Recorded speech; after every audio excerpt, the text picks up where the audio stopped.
If you're a custodial supervisor at a local high school, you know that cleanliness is key and that the best place to get cleaning supplies is from Grainger. Grainger helps you stay fully stocked on the products you trust, from paper towels and disinfectants to floor scrubbers. Plus, you can rely on Grainger for easy reordering, so you never run out of what you need. Call 1-800-GRAINGER, click Grainger.com, or just stop by. Grainger, for the ones who get it done. It's no longer an SEO game or a Google game. It's literally a game where you have to be visible everywhere at once. That's why the term search on Google now been changed to search everywhere. Like you literally have to be present everywhere. Step into the world of success with your brand amplified, the ultimate podcast designed to unravel the intricacies of thriving businesses. I'm your host, Annika Jackson, and I'm on a mission to uncover the stories, strategies, and secrets that have propelled entrepreneurs and business leaders to success. Today, we have Ivan Vislavskiy, CEO and co-founder of Comrade Digital Marketing Agency. Ivan, thank you so much for coming on the show today to talk all things digital. Thank you so much for having me, Annika. Really excited about this one. Yeah. So I do want to ask a little bit about your background. You weren't born in the States. You came here when you were young. Tell us a little bit about that journey and what propelled your move. Yeah, I guess it was somewhat an interesting story. I came to the US when I was from Russia, when I was 19. I guess I came with very little knowledge, very little money, almost no money, and no English whatsoever. But I had a big determination to build something meaningful. Like that is something that I guess differentiated me from a lot of immigrants you see nowadays. And I don't want to go into politics, but I hear a lot that, a lot of people that come to the US today don't really want to build anything like big, meaningful. That was not me. I was looking for that big American dream. When I was little, when I was a kid, I was watching lots of movies. One of my favorite ones was Home Alone. I remember seeing Kevin living in this gigantic house, having all the beautiful, luxuries of life. And I was like, wow, that is a really exciting life. I wish I could live it one day. And 30 some years past forward, I think I'm somewhat a version of that, which is really exciting. Yeah, fantastic. Did you have family here? Or did you just come on a hope and a dream? I came myself, have most of my family is here. I moved them little by little. So I'm surrounded by my mom, my sister, my wife, 2 of my kids. So the life is here now. Yeah. My mom came from Thailand at the same age that you came to the States to go to school. And then same kind of thing. A lot of her sisters and family moved over to the United States. So that's great when you can help provide that for your family. I love hearing this type of stories because I can definitely relate to them. Yeah. So what happened after you got here? You obviously had to learn English. You had to figure out what you wanted to do, who you were going to be. Yeah. Let me skip all the boring stuff. I guess on the professional side of things, I always knew one day I would own my own business. Like that was always an inspiration. And I had a degree in computer science and technology back in Russia. So I knew quite a bit about computers and programming. So naturally, that's where I went. Started working for an agency, for a company rather. I worked as a designer, developer, both front end and back end. And then eventually I was promoted to be a project manager. I was able to build my own crew. I quickly figured out how to manage projects and then how to manage people and how to build processes and SOPs and so on. And I was gathering as much knowledge as possible from my leaders and peers because I knew that eventually I would need it all to build a successful business. And an opportunity was for me to work with a friend and build like a website, a personal website, which he paid me for. It was $300 back in the day, which was amazing. But from the get-go, I tried to deliver exceptional quality. Like my goal was to wow him with the quality of the project. And he loved it. His friends loved it. Little by little, word grew. And I've been hired here and there. And that's how I sort of had a hustle business, like a hustle thing on the side while also working for another agency full time. Only when I had 3 full-time employees, I finally decided to quit my full-time job at another agency and, risk it all and go work for my own agency. I'm certainly happy that I did that, but there was a reason why I stuck around. I just wanted to soak as much knowledge as possible. Yeah. Wow. We hear about a lot of people having multiple jobs, right? But not having a full-time job in an agency and then having an agency where you have full-time employees without inserting yourself full-time into it. It was fun. I can't really say it was challenging. I was, 20-some-year-old. I was full of energy. Who needed sleep in their 20s? So it was just fun for me. It was a good journey. How did you build your side hustle that turned into your full-time business? Was it word of mouth? Did you have to advertise? No advertising whatsoever. There are a couple pillars of that. Number one, always providing a really exceptional, good quality product. Like that was, I think, separated us from other companies and other freelancers back in the day, because there's always a choice, right? You can always choose to work with Ivan or John or Mark, whoever else. But because I charged little, but I built this amazing product, people quickly lined up to work with me.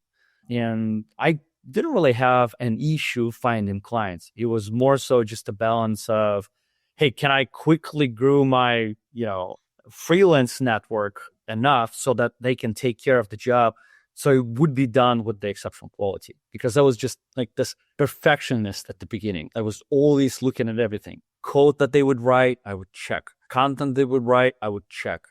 The design quality, I would also sometimes correct. I would have a lot of prep talks with my team of freelancers just to make sure we get it done right. Yeah, that's important. Having the right systems and processes is the foundation for any business. And I've seen in my own businesses how that's helped, or not having them sometimes, how it's not made the business as successful as it could have been. So that was great that you started with a strong foundation. And how did you continue growing the agency? Because it sounds like you started with websites. Obviously, now, Comrade Digital Marketing Agency does a number of different things. Yeah, we started out just like you pointed as a web studio. This was like our entry product. This is what I understood the most. But very quickly, we understood our clients are not coming to us for websites. They're coming to us with the main problem. They were looking for growth, and they didn't know how to formulate the growth. So ultimately, when they were requesting a website build, ultimately they were looking for more clients, more leads. So I partnered up with my friend back in school. He was in the same school with me, Stan, and he had a marketing knowledge that he was bringing from another agency. So he was responsible to build the marketing arm of our business, which very quickly outgrew our website department portion of the business. Right now, web projects are just part of the overall strategy, right? Like you don't want to build a website just for the sake of a website. It's a tool. It's one of the tools within the larger umbrella of the strategy that, we do for our clients to help them grow. So we grew that in adding services along the way based on what we thought would help us help our clients. Like our desire, goal number one was always help our clients generate results, like see results, grow. So whatever we do today is always going back to this one question. Hey, would this help our clients to see better results, to grow more consistently, more systematically?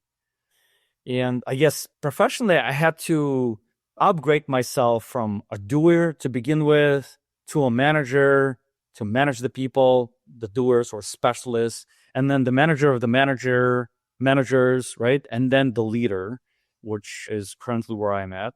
And every, step of the way obviously requires you to continuously learn how to be a better boss, how to properly manage the people, the processes, and so on.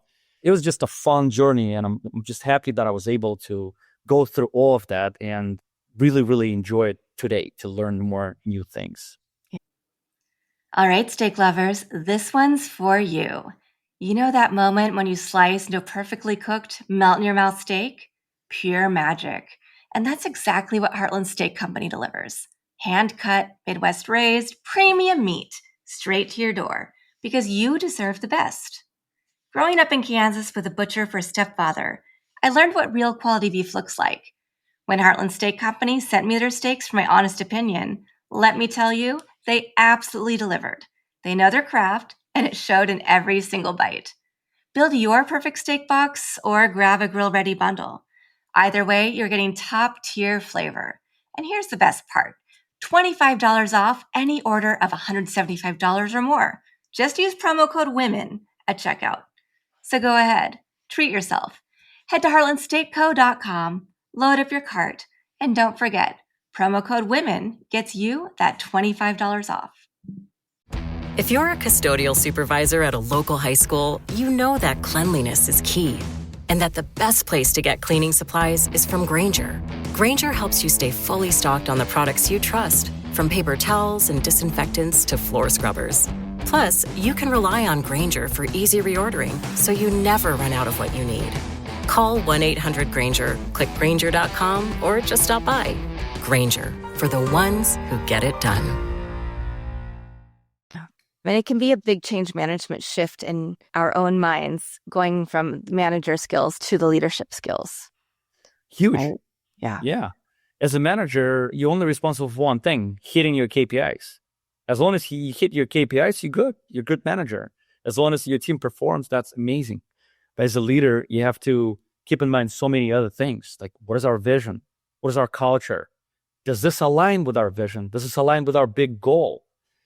Also, you have to think about the future of the company and the future of the business. Sometimes you have to make decisions that might be good, that might be not good for today, but would be amazing for the next, couple years or for your next evolution of the business. So your mind shift just expands big time as a leader, and you have to soak up all this knowledge. You have to constantly keep in mind all these different facets of the business, of your clients, of your competitors, of where the industry is going to, the technology is going to. You have to combine it all as a leader. Yeah. And as you continue the shift into the marketing side of things, growing the teams, how did you decide who you wanted to serve? That's a great question. We were a generalist agency to begin with. Only, I want to say maybe 7-8 years ago, we were joined by another partner who is currently a majority partner in our business together with me. And his big shift was always, hey, in order for us to grow more systematically, we have to specialize. Riches are in niches.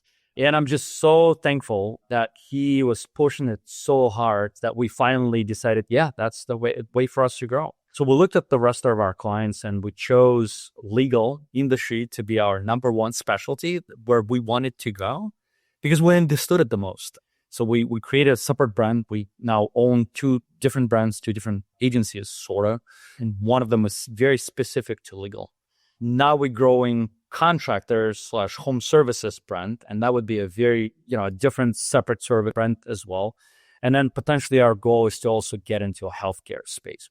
Dabbling in that space a little bit right now, but it's a totally different game with all the HIPAA compliances, guidelines, and regulations. That'll be a separate challenge. Yeah, a new challenge. But when you're looking at the industries that you chose industries that are things people will always need, can't necessarily be easily replaced with AI, right? And are pretty hyper-localized. So do you focus on the local SEO more than, national and global? Spot on. You actually pointed out the 3 main ingredients or components that we'll look at when we speak with prospects. Because we are true specialists in local service, businesses, local search specifically. We understand how to navigate, the landscape, how, if you are a client, how do we bring you the prospects that are looking specifically in their geography and their local market for your services? And we're truly specialists in that. We were a search marketing agency yesterday. Today, we're obviously beyond search marketing agency. We're also an AI search agency. We have to because, the industry is shifting so rapidly. But we do all things local. Yeah. Okay. So I've had conversations with people about search in, a national landscape or global, not in terms of the hyper-local, because we do see all these changes I hear so many times now people telling me that their latest client came from ChatGPT because people did a search there. We know that YouTube is still a big search engine. We know that a lot of people look at TikTok or, social, but I definitely see that now people are going into their LLMs and asking, who should I be reaching out to based on what I need? So they can get hyper specific with a specialist that's right for them. So how have your strategies had to change and evolve for local search? And what are some things that you've been able to see as trends and analysis in that field?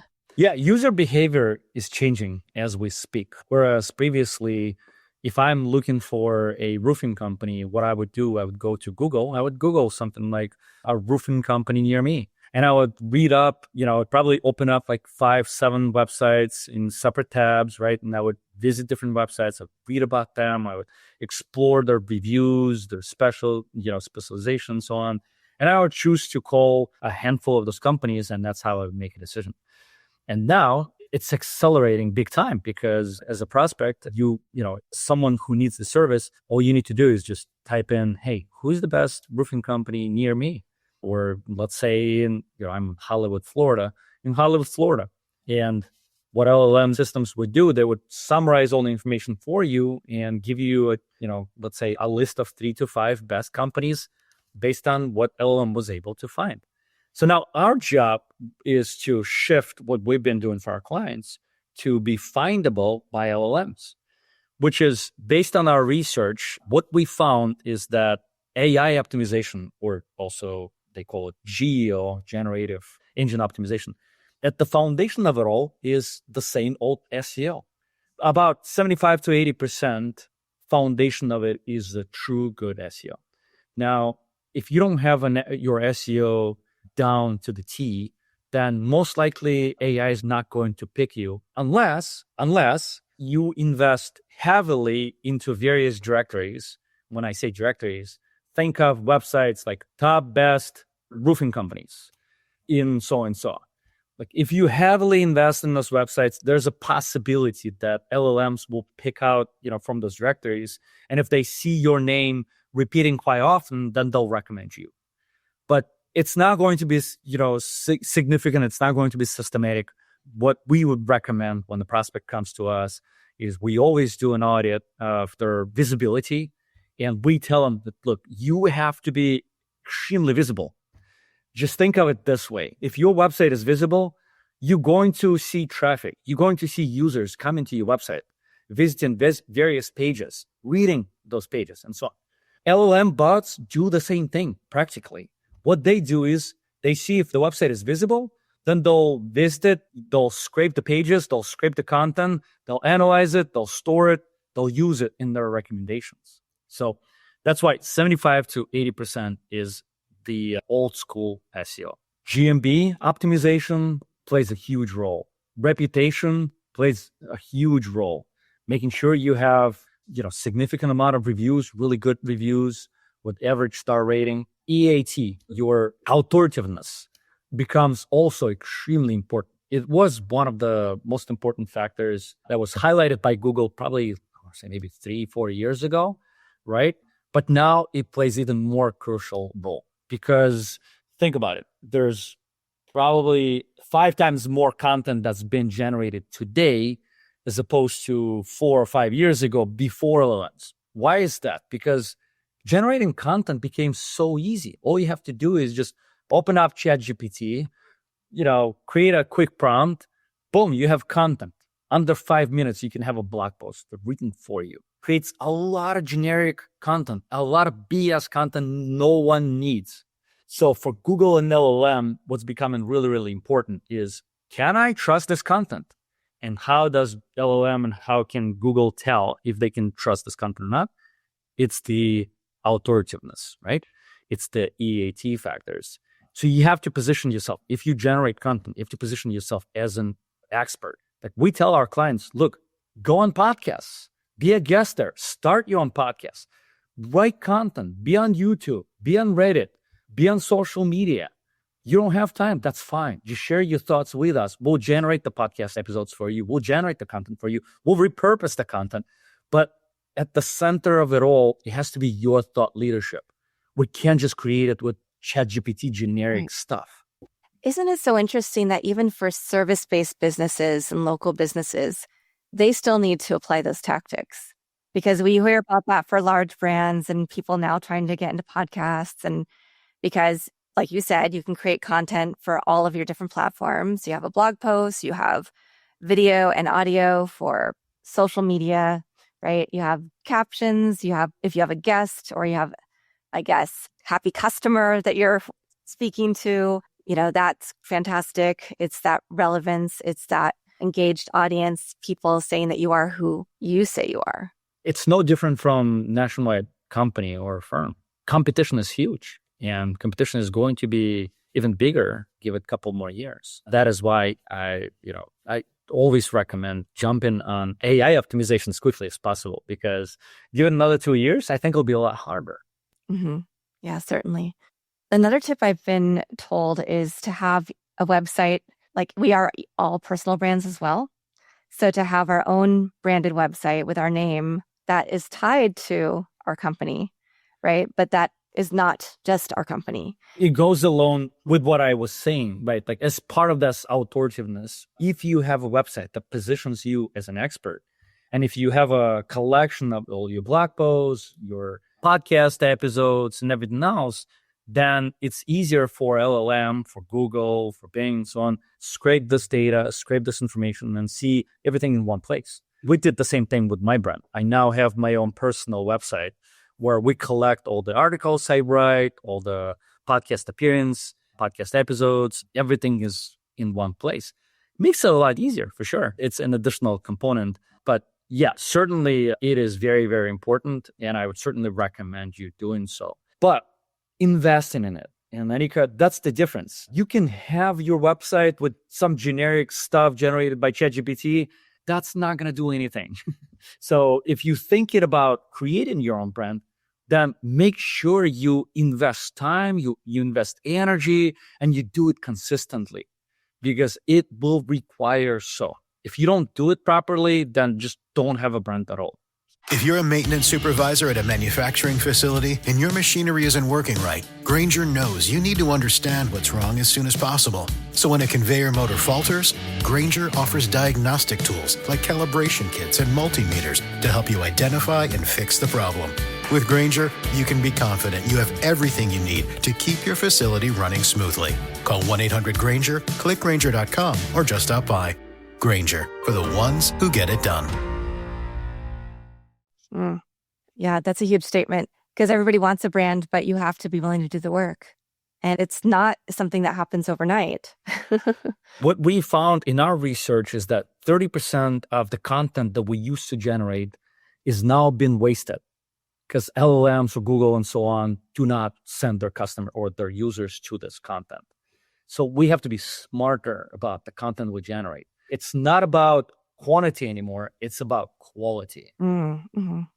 Yeah, that's a really good point, because I still see people, for instance, trying to promote, they post on LinkedIn every day, or they have a whole bunch of blogs written by, LLMs. And so they're putting out all this blog content to try to rank on Google still. But I often wonder, like, wow, because I have a newsletter on LinkedIn and I don't put it out that often because I want to be really intentional with it. But I do see that it's still growing every week, even when I don't do anything, because I don't just want to, like you said, put out random content or content that's associated, but is a very short, I want to add value for people who are listening or who are, reading the content. So everything you're saying just helps. It just resonates with me in terms I'll sign up for sure. It sounds interesting to me. But yeah, it's better to send a newsletter once a week or once a month or whatever, with the valuable content, as opposed to just the generic stuff over and over and over again. Now, I understand there are brands like Gary Vee that, repurposes the content and posts it every single day, probably 10 times a day. And he can do so because he has such a gigantic brand. But still, when you read his content, it's still very impactful. It's still interesting. It's not the same thing over and over and over again. Yeah, that's a special skill. And he does have a large team that helps him. So if you can afford that, that's fantastic. Do you mostly serve clients in the Chicagoland area? Not at all. I think Chicago, even though we started out in Chicago and our headquarters is in Chicago, most of our clients are actually in California, Florida, Texas. Those are the three largest areas, and New York. Those are four largest areas for us. Chicago would probably be like somewhere at the bottom Wow, of interesting. this list. Yeah, we never had like a focus on geography. As most of our clients today, they find us through our own SEO. We're just been really good at that, at what we do, and that and referrals. That's how we been growing this company organically for the last, I don't know how many years. We still try to experiment with few other things. Like recently, my business partner just did a webinar specifically for PI attorneys on a very interesting subject. So we did an ad campaign on Facebook, on LinkedIn to drive some traffic there. And it was a good turnout. But there's a magic in this inbound lead flow, because when they come to you looking for a solution, it's much easier to, and let's say if our solution resonates with what they're looking for, it's much easier to find a fit as opposed to trying and, going out for someone, doing outbound calls or ad campaigns of that nature. Yeah, things that are going to more general audience, not the specialist audience that you want as clients. But let me also correct myself. Still, staying on top of their mind is also very important. So what are you doing with your newsletter? That also counts, because they might not be in need today, but because you're always on top of their mind, they always see your name, your brand. There might come a point where they're like, oh yeah, I do need this service now. I remember Anika was talking about so-and-so. Why don't I reach out to her? So it's a powerful tactic. You're not going to see ROI right away with this tactic, but I still think it's an important tactic. Yeah, the brand awareness, the top of the funnel. Yeah, amazing. Where do you see everything going in the next 2 to 5 years? Do you think long tail SEO on websites is still going to be important? Do you think our personal brands are going to be even more relevant? They're so relevant now, but as people start putting more generic content, or do you think people are going to realize, oh, I can't just use AI technology to create generic things. I have to really be intentional. Great question. Certainly have no clue what's going to happen in 5 years. I don't think any of us do. But as to, let's say, 2-year horizon, I'm fairly certain that AI is going to continually get more and more share of users. And we'll probably see currently, based on our estimation, about 15 to 20% of our clients clicks get impression shares from LLMs. And it's grown. If you compare it to a year ago, it was only at 2%. So it's a massive growth compared to other channels. And we see that it's accelerating quite dramatically right now. So I think it's still going to accelerate. I think LLMs are something to address for sure. And you can just not do it. I think the companies that invest in the foundation are going to, at the end of the day, get the majority of the ROI, get the majority of the results. If you're not investing in the strong foundation, what I mean by strong foundation is visibility, building the proper website that addresses it. Even though there's a stats that websites are going to be visited less and less and less by users, because users are going to skip that step and just going to call straight from ChatGPT, not even visiting the website. But still, your website is important because LLMs are scraping the information from your website. So our methodology, my belief is that you need to invest in what we call revenue engine or growth engine. And that growth engine consists of the fundamentals, your reputation, your really good local visibility, starting with the GMB, starting with how you show up on your local map pack and so on. Your website, very good content on your website and very good content on various other websites. Your appearance as a specialist, as an expert on a number of platforms. Your visibility on directories. Your visibility on social media. It's no longer an SEO game or a Google game. It's literally a game where you have to be visible everywhere at once.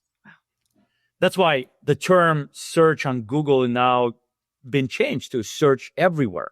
Like you literally have to be present everywhere.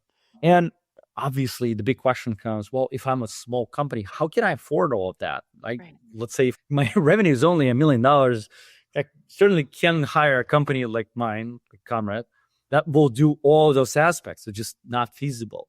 My recommendation would be just pick one lane, be a true specialist. I think specialty really, really matters. Be a true specialist in one industry, in one aspect. Like, figure it out and show to the world that your unique selling proposition is fixing this one problem. Then double down on one channel. Pick one channel to begin with. Become really, really good at that channel. It could be YouTube, or it could be, same old SEO. If you want to pick an AI, you still need to build that foundation, obviously. It could be LinkedIn, but be really, really good at it. Figure out how to do one thing. And then once you figure that out, then switch to other channels. Don't try to do everything at once with the limited budget, because then it's, I think I sound contradict to what I just mentioned a couple minutes ago, but when I said be everywhere at once. But if you have a limited budget, start with one thing, perfect it, then move on to other things. Yeah, exactly. Because as you grow, you'll have the budgets to hire people who can do the work for you instead of having to do it yourself. Yeah. Or you can figure out how to use AI to your advantage. And the AI can do all of that, but you can't outsource everything to AI. You can't outsource strategic thinking to AI, critical thinking to AI. You still have to be the boss of AI. You just need to employ AI as your assistant. And personalization. And you got personalization, like super, super important. Today, for instance, I was working on a blog post for my website, and I had a really interesting topic about marketing ROI, which marketing channels generate the best ROI based on our experience. I have all the knowledge. Like, I have some stats from my team, which I'm using, obviously. But all I'm doing is I'm literally dictating everything using ChatGPT. I'm using my thought leadership. I'm using my knowledge. I'm using my experience. And only then I'm telling ChatGPT, now write this article based on everything I just gave you. And guess what? It will be a phenomenal, really interesting, valuable piece of content, but it's not going to be generic. It's going to be super personalized. Amazing. You've given so many great tips to everybody, whether they are a small business, a large business, local or global or national.